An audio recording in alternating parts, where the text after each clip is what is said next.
Okay, this paper, Inscribed Angles, in the table of contents, is at page 80. The table of contents. Will y'all take your earbuds out, please?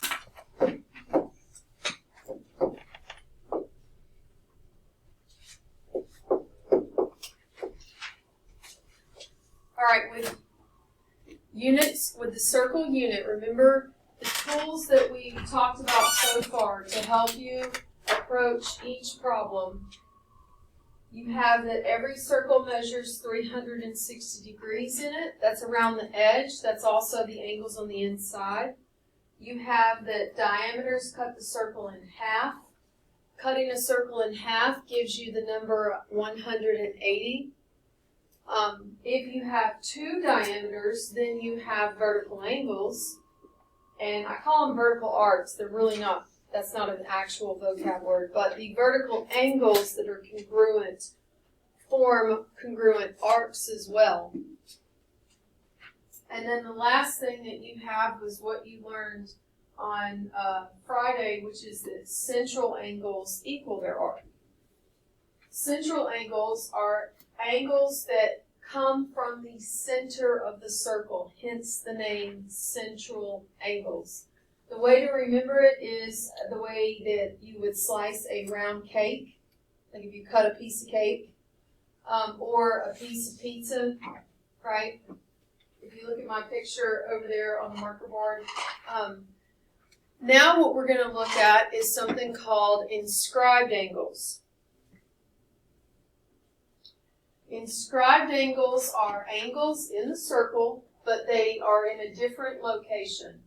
So if you look at this picture right here, you'll notice that it almost looks like Pac-Man. You see that? Kind of looks like Pac-Man. Instead of, don't write this because I'm going to erase it. This was a central angle right there. That was central. Notice that the vertex of the angle has now been stretched to the circle. So now all three letters when you name the angle are on the edge of the circle. Notice A is on the edge, B is on the edge, and C is on the edge. Whereas a central angle, the vertex letter was the actual center of the circle. So that's the difference here. Okay? An inscribed angle is an angle with its vertex on the circle. The two sides that make up the angle, they're actually a vocab word. Can you tell me? If you look at segment AB and segment BC, yes, they are chords. So if you go back to a central angle, the sides of that angle were radii. The sides of an inscribed angle are chords.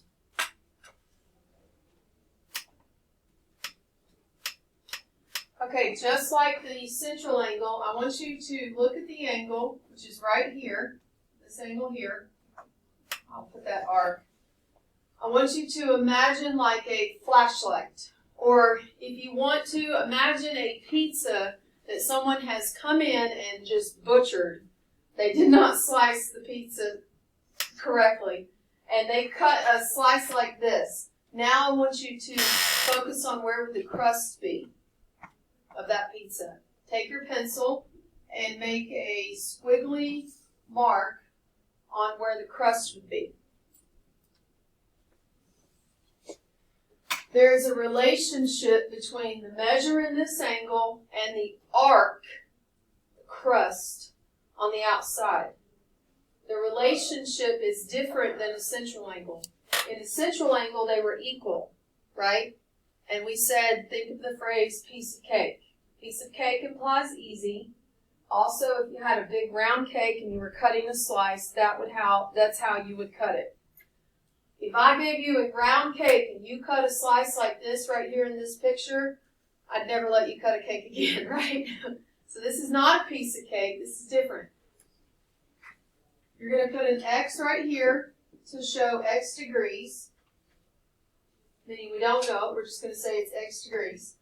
Then you're going to come out here to the arc and you're going to write 2X. Can you tell me what the relationship is? It did what? What's 2x mean? It doubled. So if the angle was, say, 10, the angle, what would the arc be? 20. If the angle was 15, what would the arc be? 30. If the arc was 50, the angle would be, now you got to watch out, you're going in a different direction that way, right? You don't double that, because I came from the outside, the big one. All right. So right here it says the measure of angle ABC is half the measure of arc AC.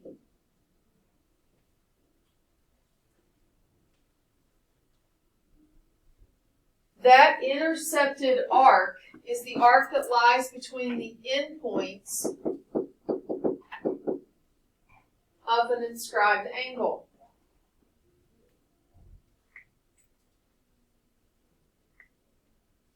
The degree of the inscribed angle is half the degree of the intercepted arc.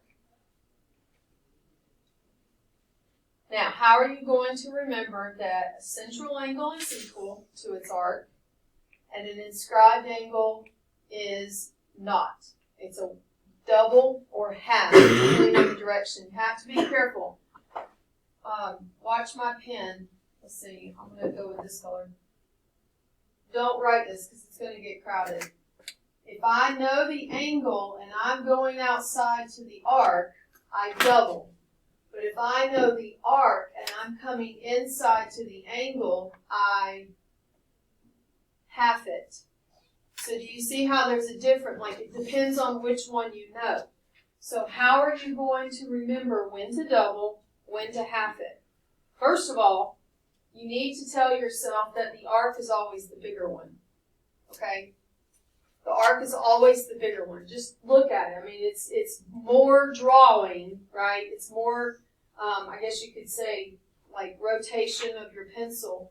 There's more over here than there is in here. So that's one way to remember that the arc's the bigger one. Here's another way. I want you to think snow day. Write that down, and now I'm going to explain what I mean. This is a corny, silly way to remember, but it works. I'm going to come over here and draw the two. All right, so we have a central angle. Then we have an inscribed angle. All right? Look at the difference in the picture of the two.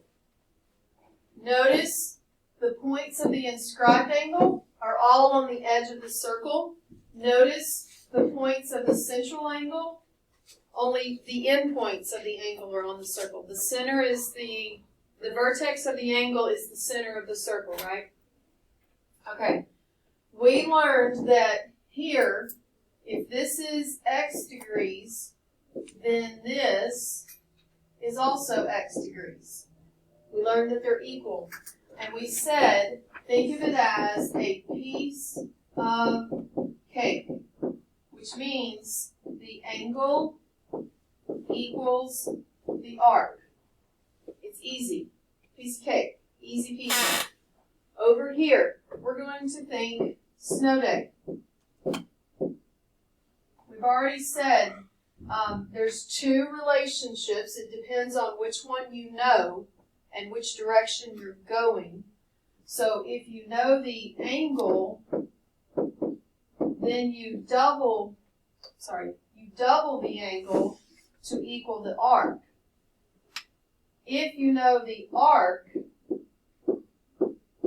then you half it to get the angle. Now, I'm not asking you to memorize that. Don't write those down. I'm just showing you the relationship. Here's what you're going to remember. If this is, right here, x degrees, and this is 2x. All right, you ready? Follow me. Stay with me. All right, remember the phrase I've always said, go to what you know, right? Remember that rhyme? I've said it before. Hopefully it's starting to kick in and help you. You always go to what you know in the circle. If you know the angle and you're trying to find the arc, I want you to think of a snow day. If you're inside the house and you're going out to play in the snow, what do you do with your layers? You double your layers. So if I know the angle, which is inside the circle, I'm in the house, and I'm going outside to find the arc, or I'm going out to play in the snow, I'm going to double it. So that's doubling, that's when you double. All right, what if I know the arc, which is on the outside, I'm done playing in the snow, and I'm coming in, what do I do to my layers? You half your layers. You take the snow suit off, right? So you half it to get the angle. Okay? So think snow day. Go to what you know. Ask yourself, am I going out to play in the snow, double my layers, or am I coming into the house because I'm done with the snow? Then you half it. All right? Yeah. So doing the inscribed angles, and you're going to figure out like the arc and the, will there ever be a situation where we have the arc, but it's an uneven number, so the number would be a decimal? Yeah. Yeah, decimals are okay. All right. Two more small little properties to look at because these are going to start popping up now. What if you have an inscribed angle that is actually intercepting a diameter? So look what this sounds really complicated. Look at the picture. I'm going to see if you can actually get there instead of me just saying, hey, here's the relationship, because I think you can get there. Look at this picture right here. Everybody focus your attention on that. What do you see in there? What vocab word that we've talked about looking for? There's definitely a diameter. A diameter does what to a circle? Cuts it in half. Now I'm being really dramatic here because I really want you to see the halves of the circle. So, for instance, this half over here, like from here to here, measures what? 180. 180.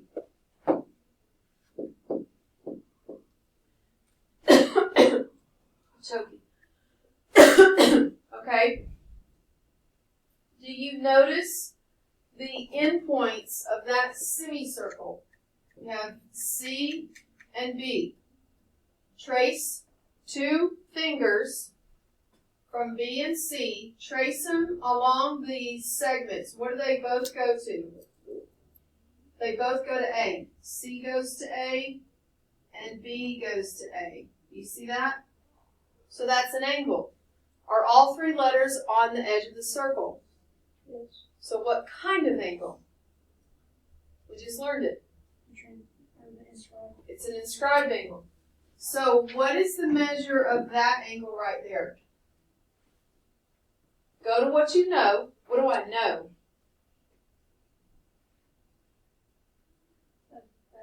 I know the 180 semicircle. I'm out in the snow. I'm coming inside. Please wake up. Wake up, y'all. I'm coming inside. So what do? Do what? Now I'm coming inside. If I'm coming in, there you go. I'm halving my layer. I'm hot now. I've been out in the snow playing. Y'all know how it is when you bundle up, then you go play in the cold, then you come in. It's like all of a sudden you're sweating because you've just changed climate. So if this is 180, then what's this?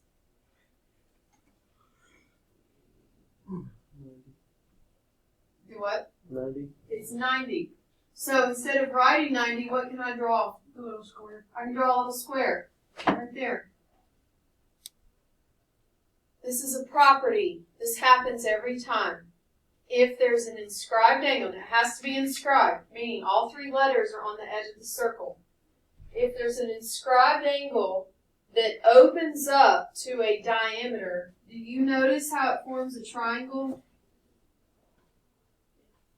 And not only is it a triangle, it is a right triangle, because the angle it's opening up to, the arc, is a semicircle, which measures 180, and half 180 is 90. So if an inscribed angle intercepts a diameter, then it is a right angle. So the measure of angle BAC equals 90 degrees every single time.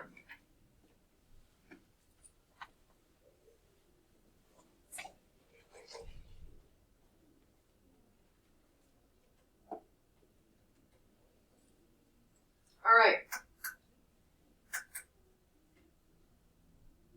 One more property. Overlapping arcs.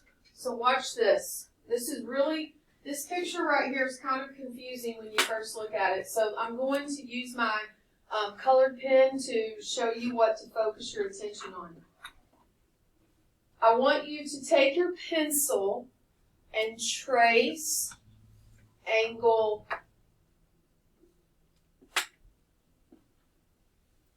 ABD. Trace angle ABD. And then put a little, like, you know how we make a mark to say, hey, I want you to focus your attention on this angle. ABD. Put a mark right there.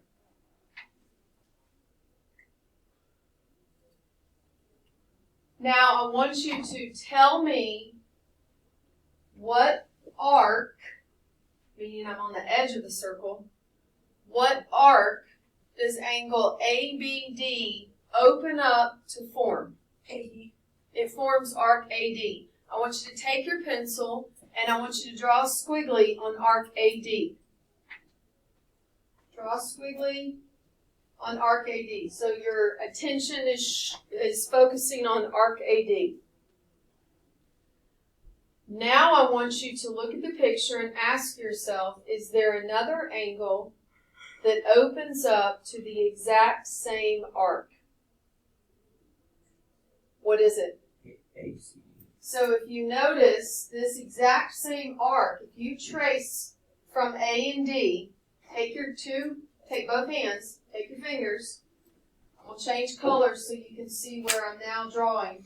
From A, we already know it goes to B. Where else does it go to? It goes to C.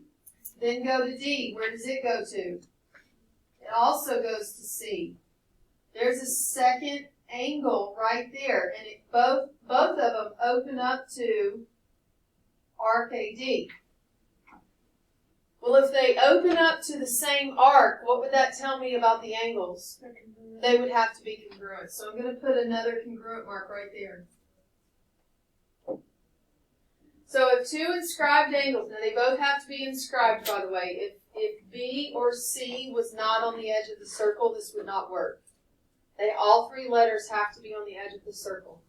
If two inscribed angles intersect the same arc, then the two angles are congruent.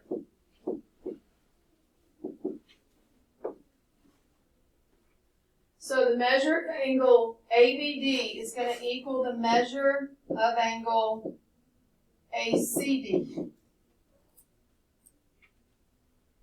And that's because they both open up to arc AD.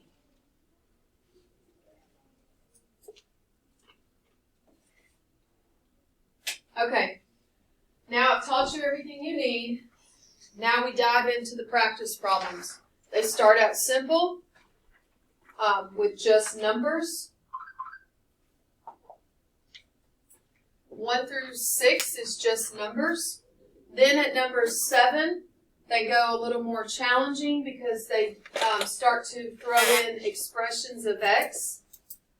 And then at the end, 13 through 16 it becomes a two-step problem. Like first you have to find x, then you have to plug it back into something, okay? All right, so let's work a couple of each section, and then I'm going to turn you loose. So let's start when it's just numbers. Let's come right here, 1 through 6. It really helps if you have a highlighter or a colored pen. It helps tremendously with circles. All right, here's a technique that I suggest when attacking circle problems. First of all, keep everything in mind that we've talked about so far. We've talked about total degree is 360, diameters cut it in half, which is 180. 2 diameters make vertical angles. Look for linear pairs. You know central angles equal their arc. That's a piece of cake. You now know inscribed angles.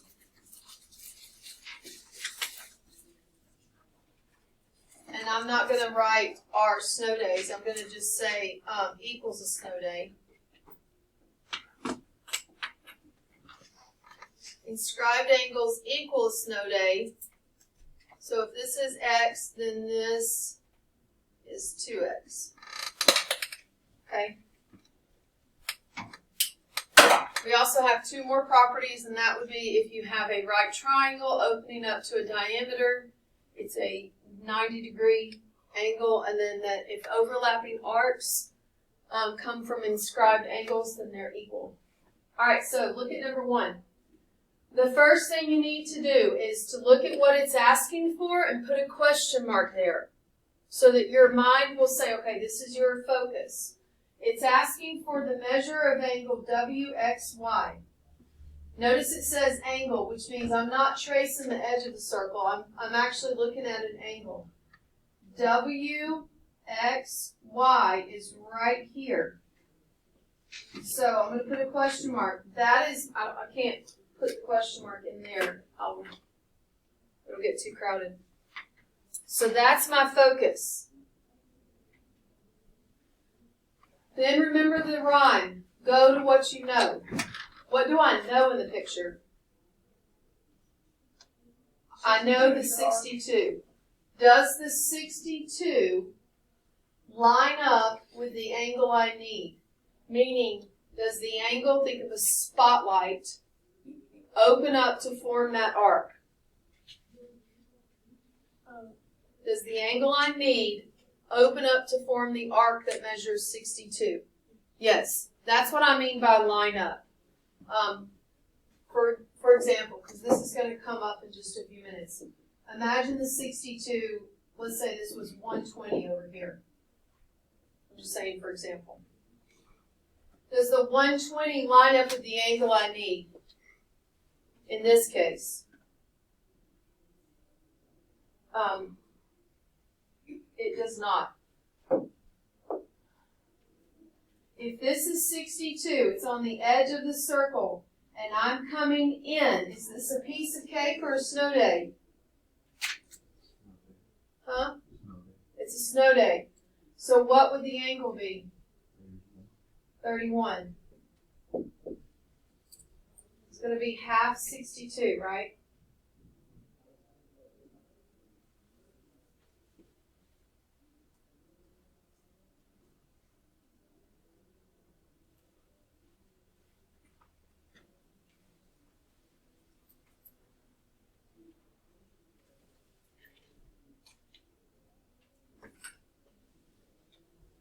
All right, look at number 2. Mason, stay with me. We're practicing. All right, put a question mark on what it's asking you to find. If it's an arc, I would shade it. This is an arc. It's saying to find the measure of arc DGF, which means start at D, shade to G, keep going to F. Put a squiggly on it so your mind will think, okay, this is what I need. And then put a question mark out there. Then go to what you know. What do you know? I know the 113 right here. does the 113 open up to form the arc I need?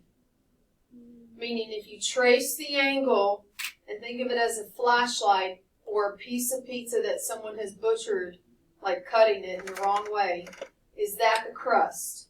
Yes. So what's the answer? I go to what I know, then I go to what I need. Where am I going? You're going to multiply. Yes, because I'm going outside to play in the snow, right? So what is it? 226. Very good. Gabe, if you need to stand up, you can. You're struggling.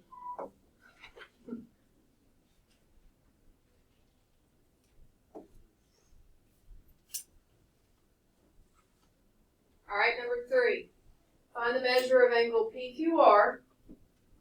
Now it's an angle. So trace it with your pencil, then put a question mark where the angle is.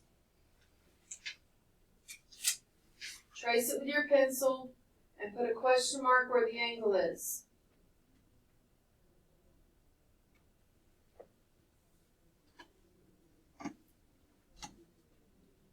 So, did you put it right here? Yes. Now you might be looking at this picture and thinking, how in the world am I supposed to answer this question when there's not a single number or even expression of x given to me? That's because you have to split it up the diameter. There it is. So you've got to start looking for those vocab words. Do we have a diameter? Yes. Yes, we do. Diameters do what again? Split the circle in half. Think of a diameter as a giant, like, cut it in half, and then that would be 180. So if this is 180, does it lead into the circle to the angle we need? If you trace it, it comes inside. R comes to Q, and P comes to Q. And so this would be 90.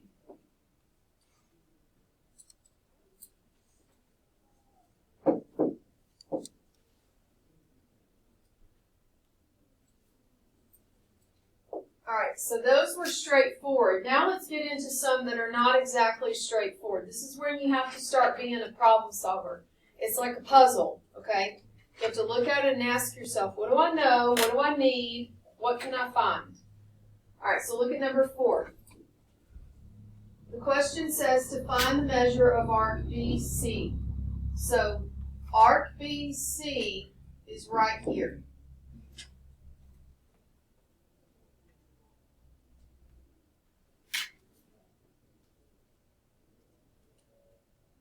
Are you here? Do you need me to do anything? I need arc BC.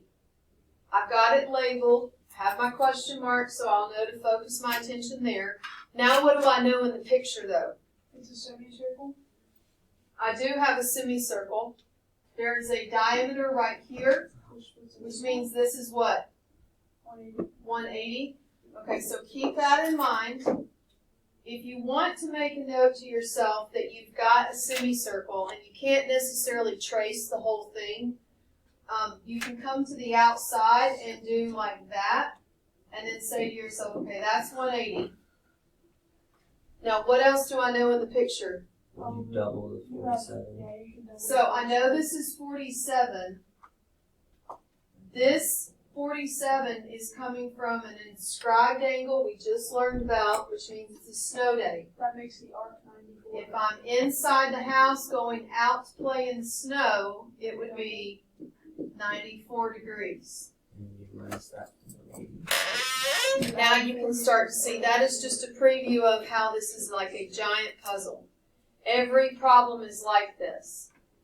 It's very rare that a circle problem involves just one thought process. There's usually multiple thought processes. Oh, I have a diameter, that's 180. Oh, I need this. You see what I mean? So that's several thought processes.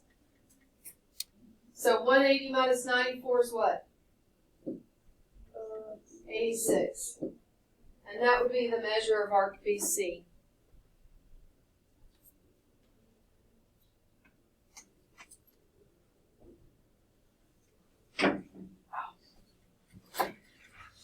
right, look at number 5. We're looking for angle JKL, JKL, which means from here to here, and I'm going to put a question mark. If I need angle JKL, the first place you need to look is, do you know the arc that it opens up to? So if I follow angle JKL, if I open it up to what arc would I get? L, M, J, right?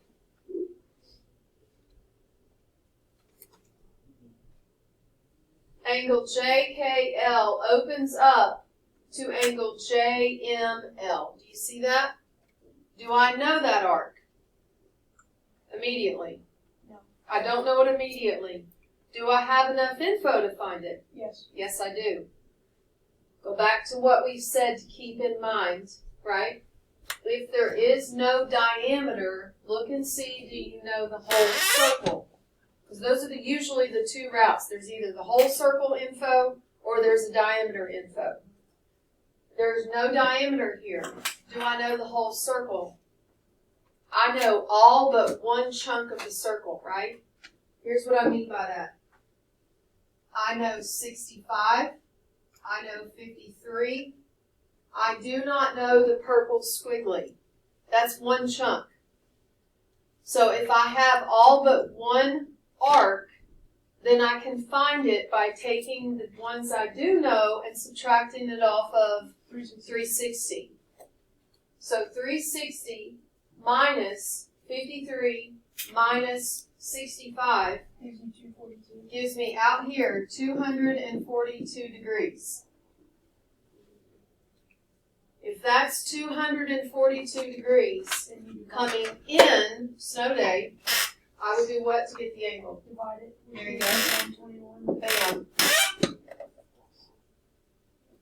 Now, would you say it's actually kind of fun? Maybe.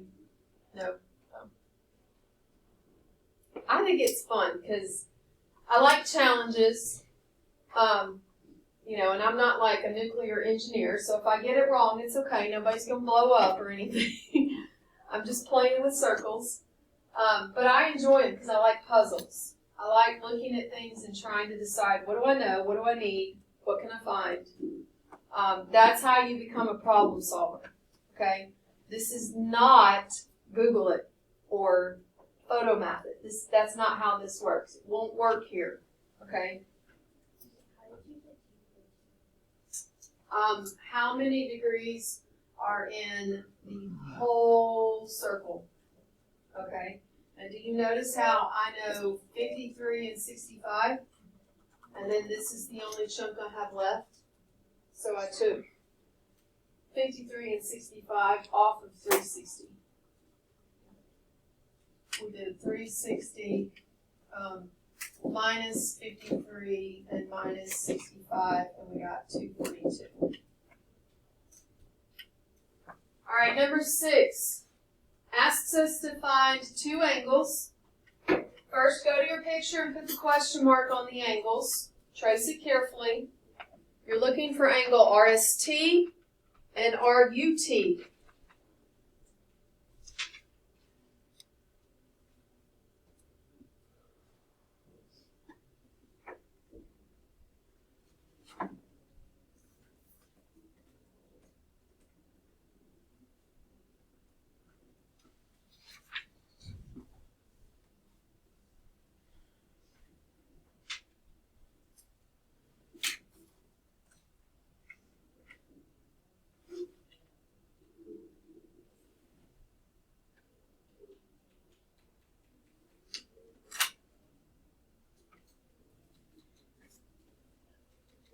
Did you put a question mark here and here?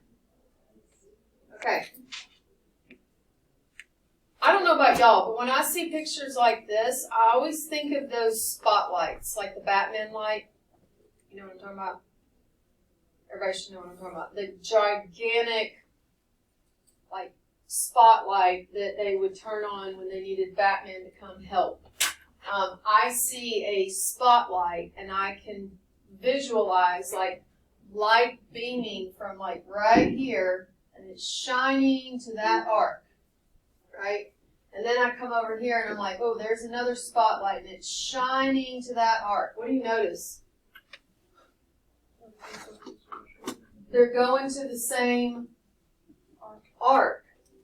This goes to right here, and then this one goes to there. So if I can find that, then I know the angles. Do I have enough info to find that arc? Yes. I don't have any diameters, but I do have all the circle except for one piece. So what number will I use here? You'll take 75 and 64 and add them together, and then subtract the total. Don't forget. And then you subtract that total from 360, or 248. No. Wait a minute. Oh yeah, you add. There you go. You add all three together, which gives you 248, and then you subtract that from 360. There you go. So you know the whole circle is 360.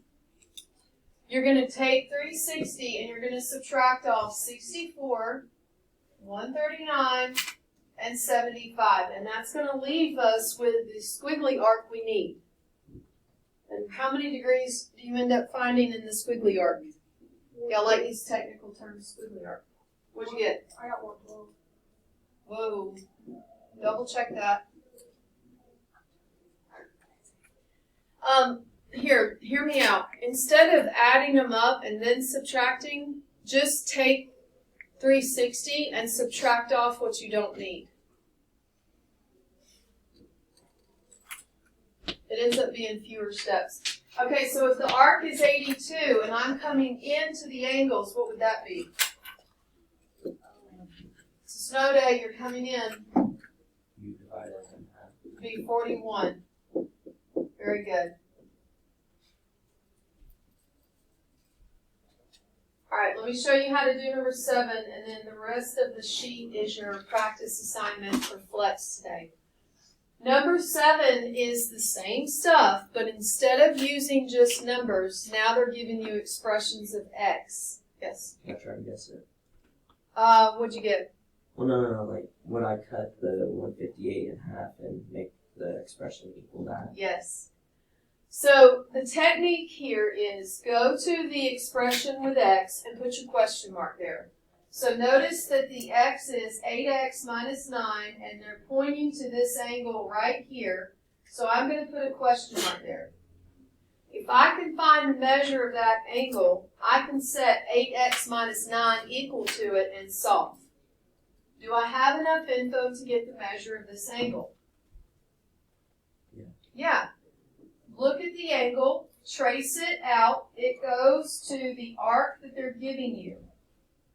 This angle is opening up to this arc. It is an inscribed angle, which means it's a snow day.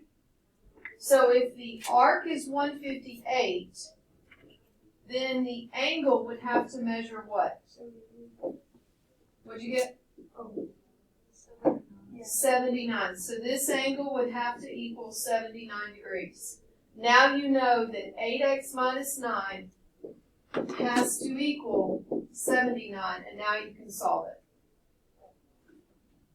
So we would add 9 to the right.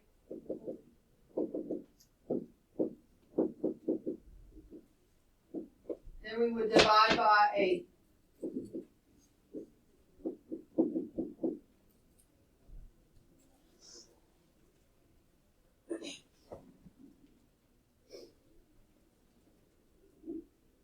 So when you do these problems, put a question mark where you need something, some info, and then set it equal to the expression.